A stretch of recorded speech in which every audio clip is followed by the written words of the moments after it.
विघ्नध्वंत निवारणे कतरणी विघ्नाटवी हव्यवाड विघ्न व्याकुलाभिमान गरुण विघ्ने भवंजानन विघ्न तुंग गेरे प्रभेदन पवि विघ्नम्बुधेर्बाडवो विघ्ना घौ घो घन प्रचंड पवन विघ्नेश्वर पातु न। ओं श्री गणेशाय नमः। आजिर कथा आम परिवार रे आम घर को जी आसंती से आमर अतिथि बा बंधु बांधव जी घर को आसवे प्रथमे गृहस्थर कर्तव्य तांकर पाद धोईदबा। पाद धौत करवा प्रथम कर्तव्य। बंधु बांधव माने जिते घर को आसुले सान माने जाई तांकर पाद धोउथुले एवं जदि बड़ गुरुजन माने किए अछंती पानी थोई दउथुले पानी ढालटे किंबा कहूथुले एठी टिके आपण गोड़ धोई पकांतु। ये सब पाद धोइबा आमर परंपरा। आम घर को जी आसबे आमर अतिथि बा बंधु बांधव जी आसंतु आमे तांकर पाद प्रथमे धोईदबा। कि किए बजार को जाइछि कुआडे झाटू को जाइछि कुआडे जाइछि सेणु बाहरु आसला बेलू आमर गोड़ हाथ धोई तापर घर भितर प्रवेश करवा। ये सब पुराना नियम। आ कोविड बेले तो सेटा भारी जोर हो गला आ गोड़ हाथ धोइबा आमर किंतु परंपरा अच्छी पाद धौत नियम पाद धोई पकेवा। किंतु पाद धोइला बेले ब्राह्मण आसीचंती पूजा करने को घर को तांकर पाद धौत करवा आ पाद पोछि दवा।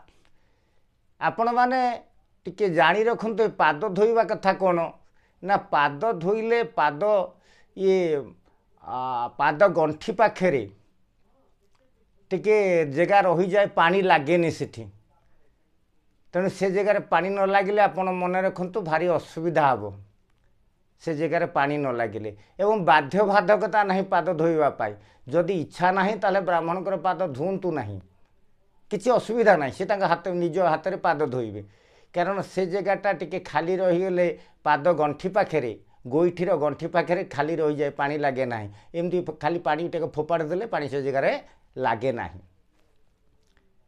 लक्ष्मी आउ शनि मध्य प्रतियोगिता है। शनि कहले सबुठारु श्रेष्ठ मु एवं लक्ष्मी कहले मु बड़ शनि कहले मु बड़ ये कथा विचार करिवो कि ना लक्ष्मी आउ महालक्ष्मी आउ शनिदेव ये जाई पहुँचले इंद्र पाखरे। इंद्र का पाखरे कहले आम भितर बड़ किए आपण कहतु। इंद्र पड़िले असुविधा रे। इंद्र कहले जदि लक्ष्मी की सान बोली कहीदे ताले खाया को मिलिबो नाही जदि शनि की कहीदे सान ताले शनि तले तुलांत करदेवे। तेणु इंद्र बुद्धि खटेकरी कहले देखंतु आपणकर विचार करने शक्ति मोर नाही। मर्त्य जने ना राजा अछंती तांको ना होची नल तांको पाखु आपण जानतु सी आपणक भितर किए बड़ किए सान से कथा कहीदेवे। लक्ष्मी महालक्ष्मी आउ शनिदेव ये दी जन जाक जाई मर्त्य नलराजा पाखरे पहुँची गले एवं नलराजा कहले आसबार अभिप्राय आम भितर किए बड़ आपण सेटा सिद्धांत करंतु। नलराजा धार्मिक परायण राजा न्यायवान राजा नल दमयंती कथा नल दमयंती आपण माने जानिथिबे महाभारत कथा। नलराजा कहले आपण माने काली आसंतु। परदिन लक्ष्मी आउ शनिदेव जाई पहुँची गले। नलराजा जोड़ी आसन पकईले कहले आपण ये आसन रे बसंतु तापर मु कहिबी। शनिदेव गोटे आसन रे बसिले महालक्ष्मी गोटे आसन रे बसिले। से आसन उपरे किछि कपड़ा ढांकी दिया जाइथिला पूर्व। नलराजा किसी समय पर आसिले शनिदेव कहउछन आपण कहउनांती आमे पूरा बसिलु आम भितर बड़ किए ना आपण माने जानी परिबे आपण मानकर आसन उपरु से कपड़ा उठी दियंतु। शनि जेतेबेले उठेइले कपड़ा सेतेबेले देखिले से आसनटा गोटे लुहार आसन आ महालक्ष्मी जेतेबेले कपड़ा उठेई देले सेतेबेले देखिले सेटा रत्न सिंहासन सुवर्णर आसन।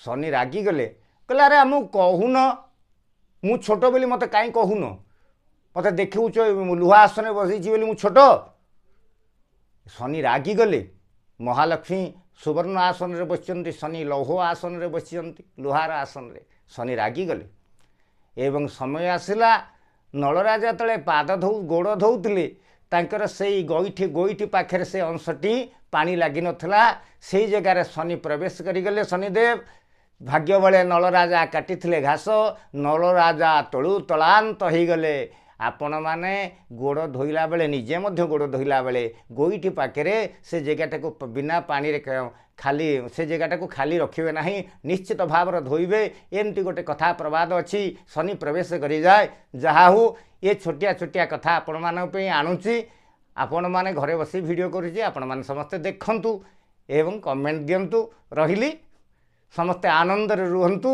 सुखे रे रुहंतु समस्त कल्याण हो मंगल हो बोल आनंद एक बार हरि बोल हरि बोल।